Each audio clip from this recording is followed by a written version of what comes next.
Well, I was, gosh, months ago was maybe one of a few people who warned of uh, civil war if we continue down the path that we are on.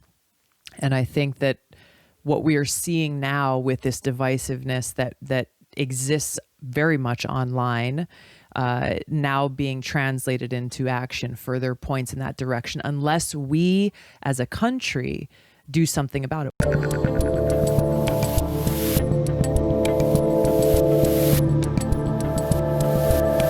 Joining me today is an Army veteran, a former Democratic U.S. presidential candidate, and now former Congresswoman, Tulsi Gabbard. Welcome back to the Rubin Report. Hey, good to see you, Dave, always. So there's obviously a ton to talk about here and a lot of stuff happening right now as we tape this. But first off, do I have to refer to you as former Congresswoman? Do you keep being called Congresswoman forever? How does that work? Like when you're mayor, they always call you Mr. Mayor or Mr. President.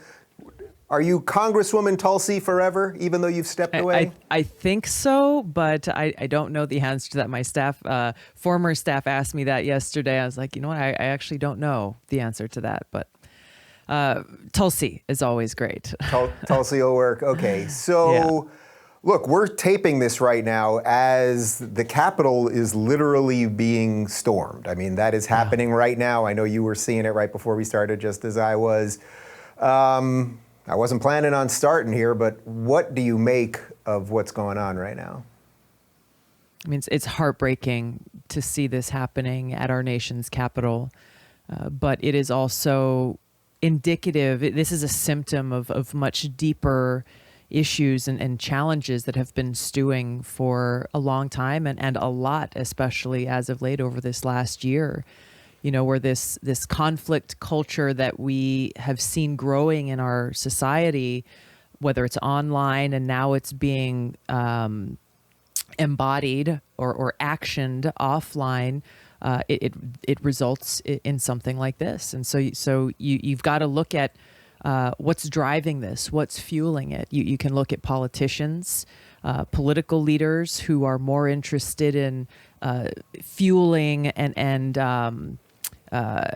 fueling divisiveness, riling people up for their own personal or political benefit.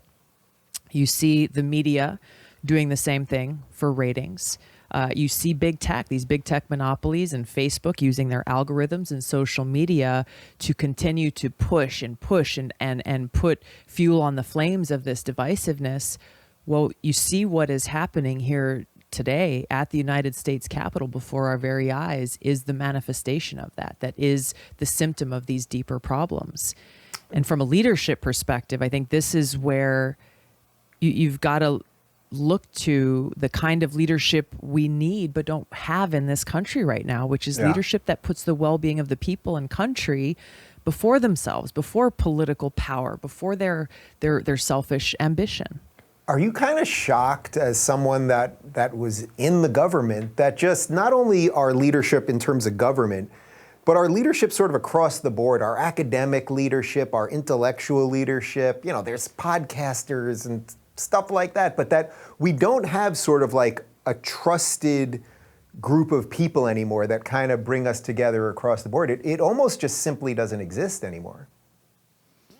I think that's right. And I think that it's become such a segmented thing where you have, whether it's political leadership, those in the media or those in new media or whatever it is, you have these quote unquote influencers that are only speaking to their segment of people who agree with them or believe the same things that they believe.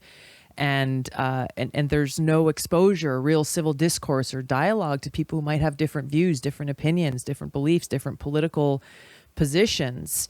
And I think it's not only not a good thing for our country, but it I think also contributes, especially when you're using this divisive rhetoric and language that can help fuel those who then get riled up and say, oh, actually, you know what? I'm going to go take action on this because those people, they are my enemy. Yeah. That's the dangerous thing. So does this, what's happening right now, and then we'll move on to some other stuff, does it sort of feel like this was inevitable in a weird way? Like once I started seeing it this morning, it was just kind of like, oh, yeah, of course this is exactly what was going to happen. And in a weird way, it's almost like we all deserve it for being part of it or something like that. Well, I was, gosh, months ago was maybe one of a few people who warned of civil war if we continue down the path that we are on. And I think that what we are seeing now with this divisiveness that exists very much online, now being translated into action, further points in that direction. Unless we as a country do something about it, we as the American people, as leaders in this country, unless we shift course and start leading for the interests of the public, the American people, servant leadership, leaders who are in positions of power, whether they're elected or not elected, saying, I am here to serve this country and the American people, not my party, not my political interest, not my political ambition or selfish money, whatever that selfish driver may be. We need servant leaders in place leading with what we in Hawaii call Aloha. You and I have talked about this before. Aloha is saying, hey, I respect you. I open my heart and I love you as a fellow person, as a child of God, as a fellow American. And whether we agree or disagree on different issues, whether we come from different backgrounds or not, we've got to be able to come together on this shared common ground and work for the betterment and the well-being of the country. So, and I think what do you think? Go ahead. I was just going to say one last note on the danger of what we are seeing playing out today is this normalization of violence, where violence and a lot of the riots that we've seen over the last year occurring, that violence is somehow okay if it aligns with your view of what these people are quote unquote fighting for. And that's a very dangerous thing, because when I say leading with Aloha, I don't mean just, okay, we're just going to sit back and not do anything. Leading with Aloha means standing up and fighting for what is right, but doing so within the construct of the institutions that we have in this country.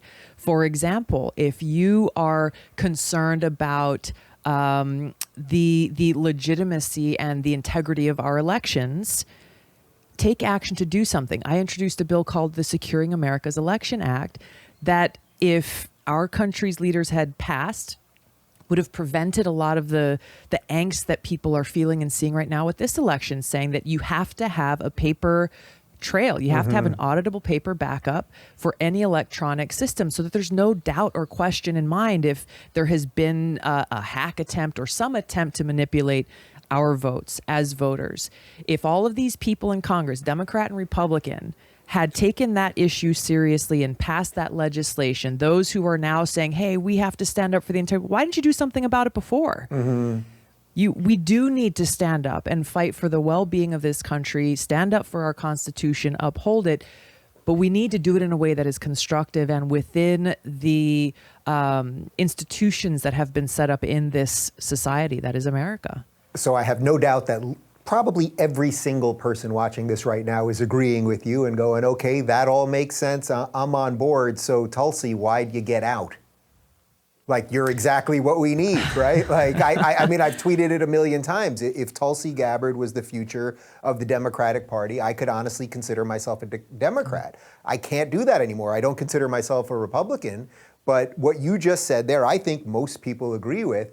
Yet at the same time, you are getting out. So tell me about that. I had to make a decision, Dave, and I had to make a decision. I made this decision last fall of 2019 as I was campaigning for president. It was, frankly, a practical decision where I could not both run for re-election to Congress and continue running for president at the same time.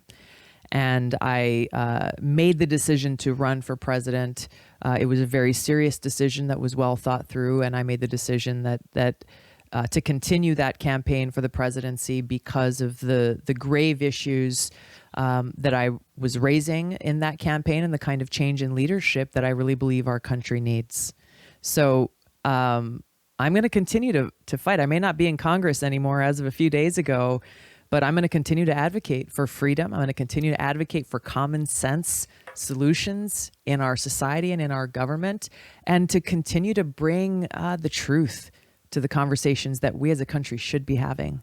If you're looking for more honest and thoughtful conversations about politics instead of nonstop yelling, check out our politics playlist. And if you want to watch full interviews on a variety of topics, watch our full episode playlist all right over here.